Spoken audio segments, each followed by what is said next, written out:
Ethics for Research Involving Human Subjects, Module 1, History and Ethical Principles. Adapted from learning materials in the CITI course in the Protection of Human Subjects. Authored by Elizabeth Bankert, M.A., Jeffrey A. Cooper, M.D., and Lorna Hicks. Research is a systematic investigation designed to discover or contribute to a body of generalizable knowledge. Not all research involves human participants, but when they are involved, researchers and their teams are legally and ethically obligated to protect them. Federal regulations for protecting research subjects provide basic definitions of research and of human subjects. It should be noted that reasonable people can and do disagree about how to interpret and apply the definitions, and that institutional policies about how to define research with human subjects may vary. Research is defined by the federal regulations as, quote, a systematic investigation including research development, testing, and evaluation designed to develop or contribute to generalizable knowledge, close quote. A human subject is a, quote, living individual about whom an investigator, whether professional or student, conducting research obtains data through intervention or interaction with the individual or identifiable private information, close quote. Point to the highlighted phrases with your mouse to explore these definitions in greater detail.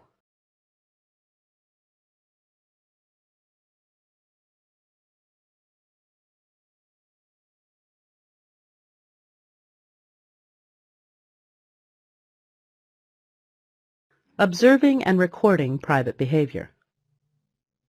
It is important to keep in mind that whether a setting is public is, by federal definition, determined in large part by the potential subject's expectations of privacy, rather than any absolute distinctions between public and private spaces. For example, one might expect that certain behavior, even if conducted in public spaces, is in fact private, such as a conversation in a public park. It is reasonable to assume that one might expect not to be taped while dining with a date at a restaurant. If investigators wish to obtain information in a context in which subjects would have a reasonable expectation of privacy, the investigator must use covert observation, concealed recording devices and videotaping or use of a one-way mirror, or assume a role in the setting or group being studied.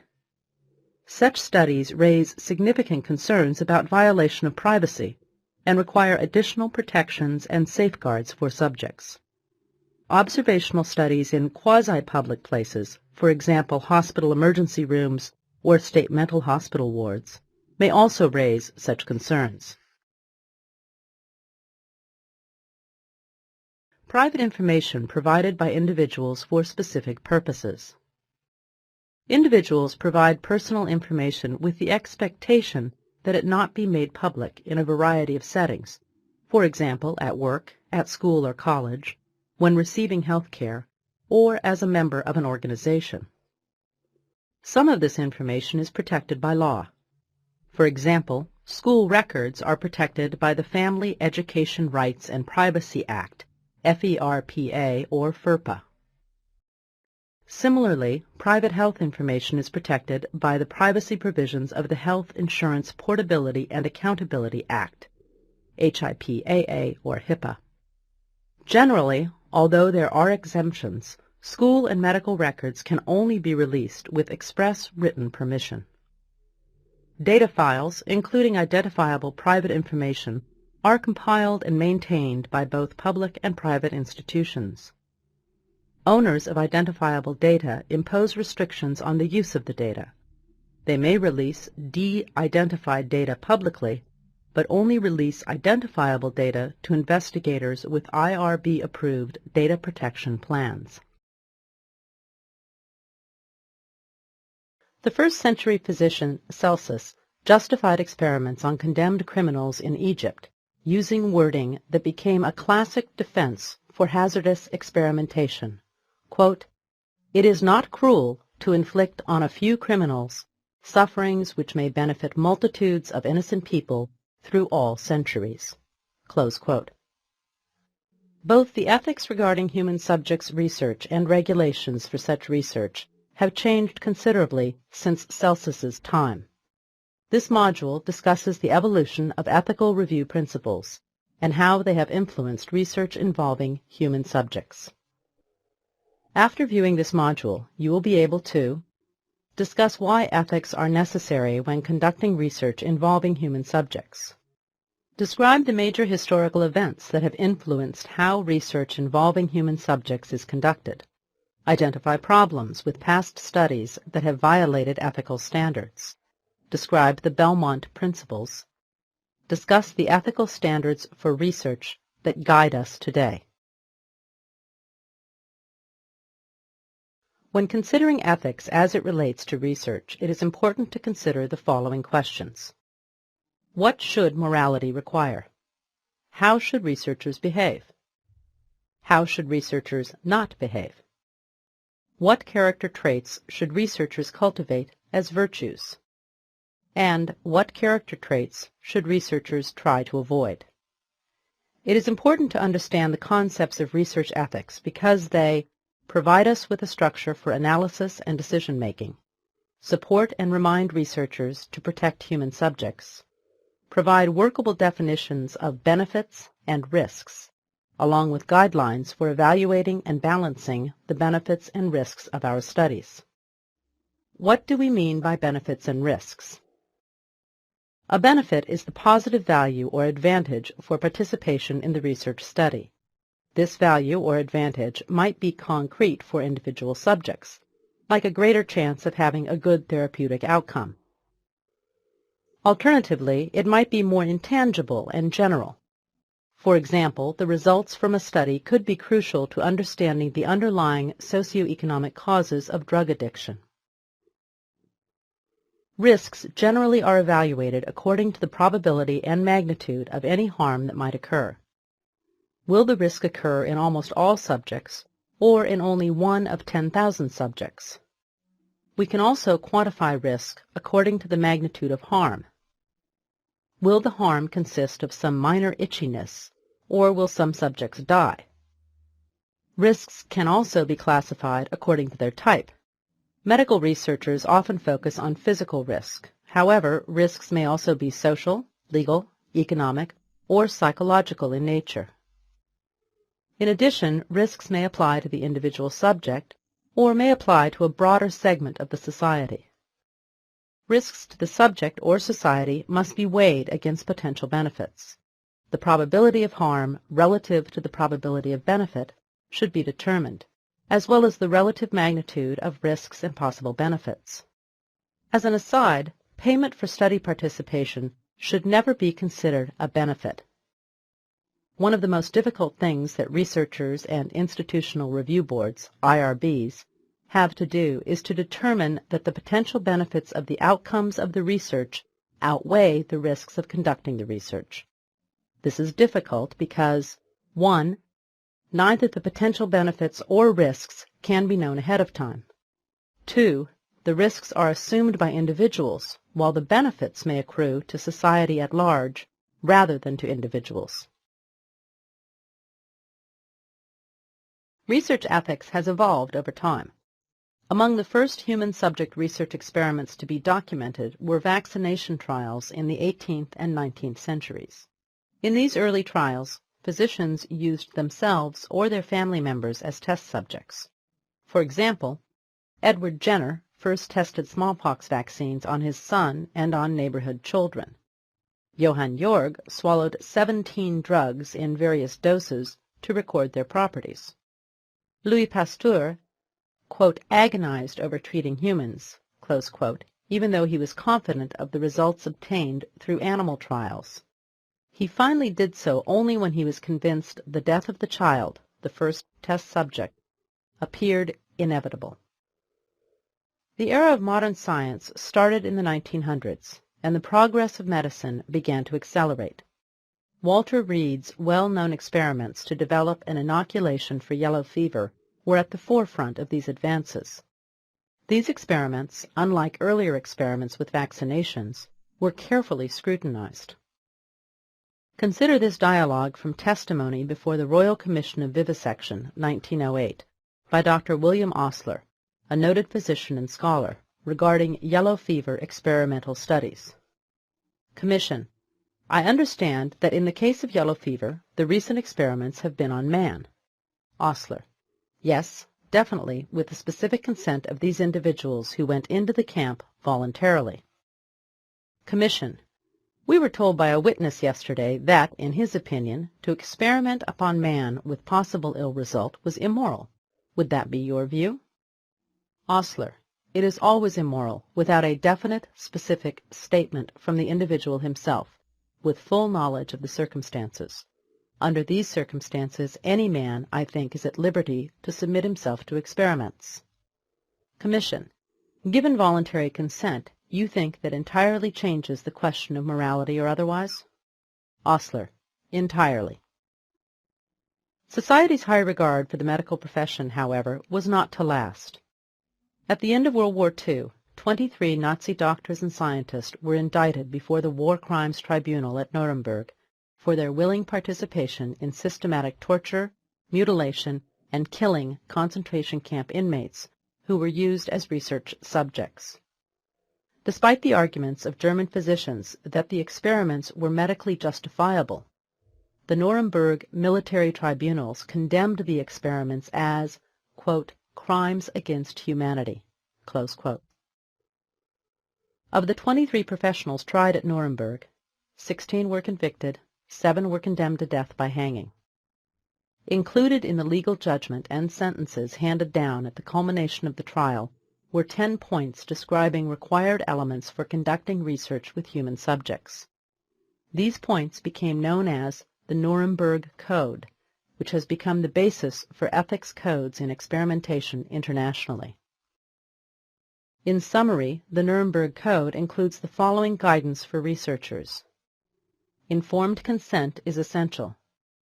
Research should be based on prior animal work. The risks should be justified by the anticipated benefits. Only qualified scientists must conduct research.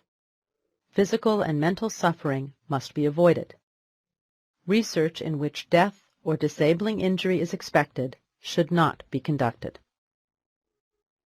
The Nuremberg Code, however, had little impact on researchers in the United States, who thought that the principles in the Code were already implicit in their work, and that it was simply a document to condemn the Nazi atrocities and to convict the Nazi doctors.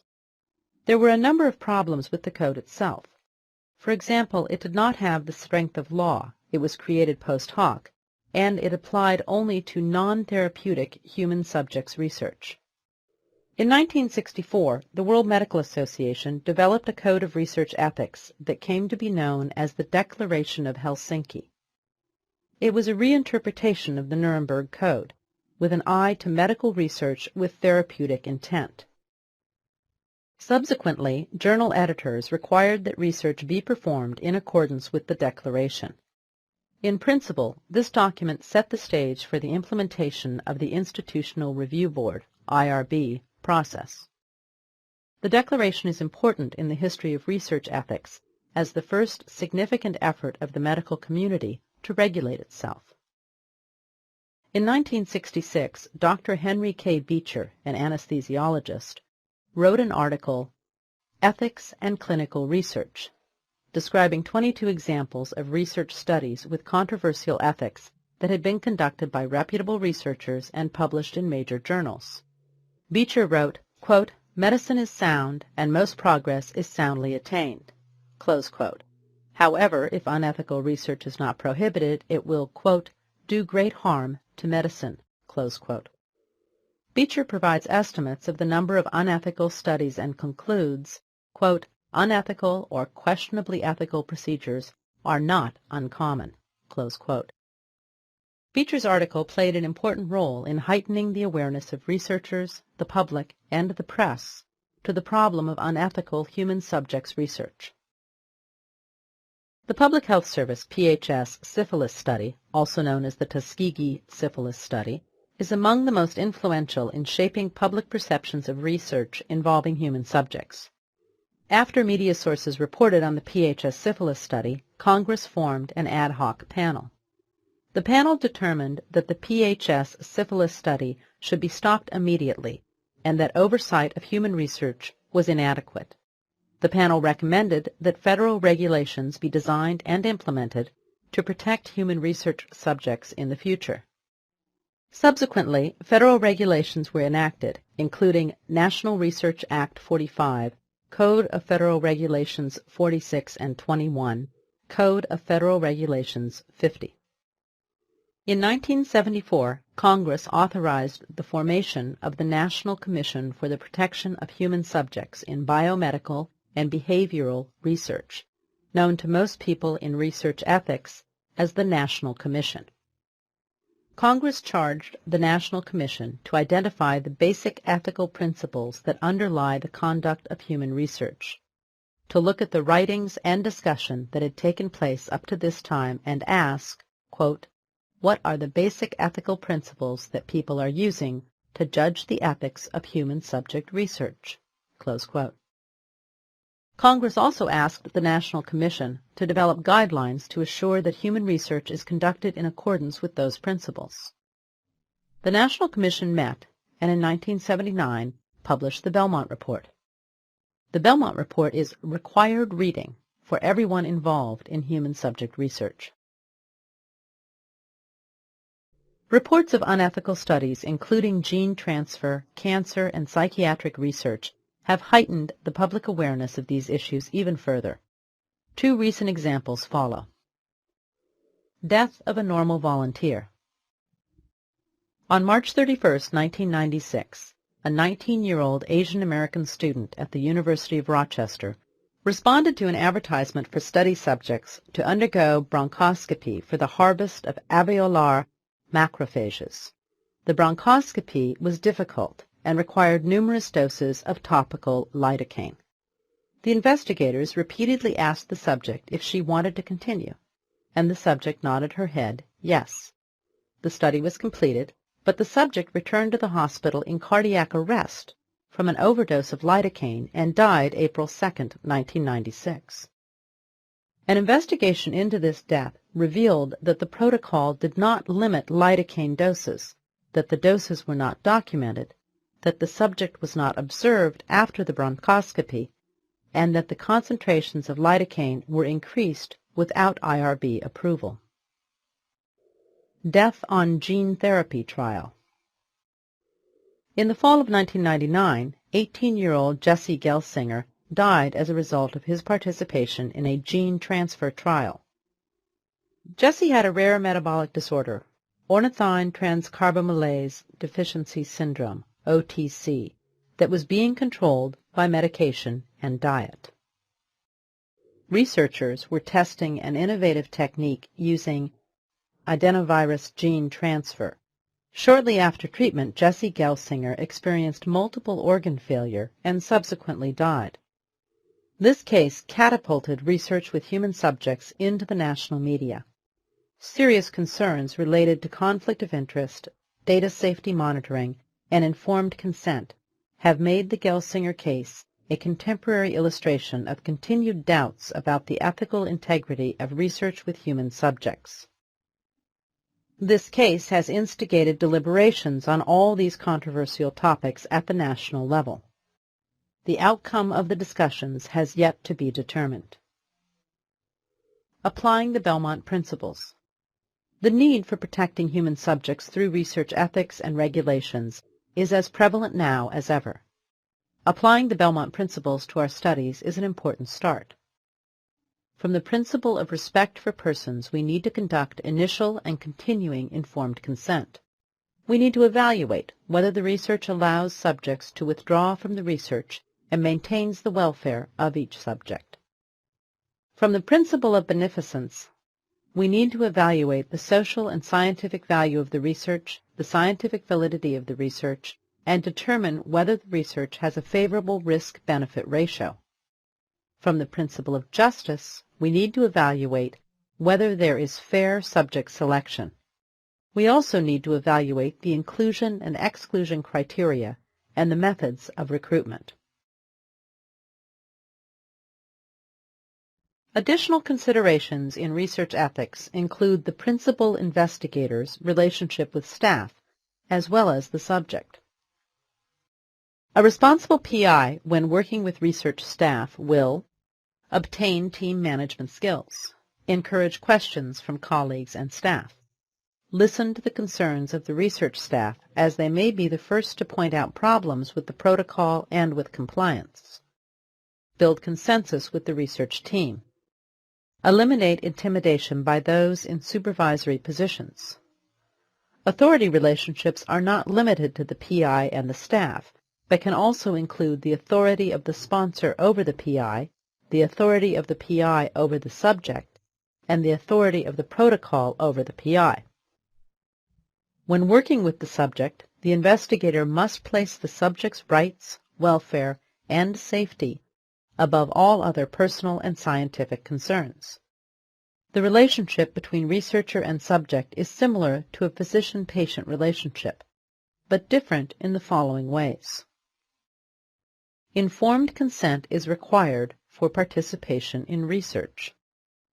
For example, let us suppose that a patient insists that she does not want to hear about the risks, benefits, and alternatives of a proposed medical procedure.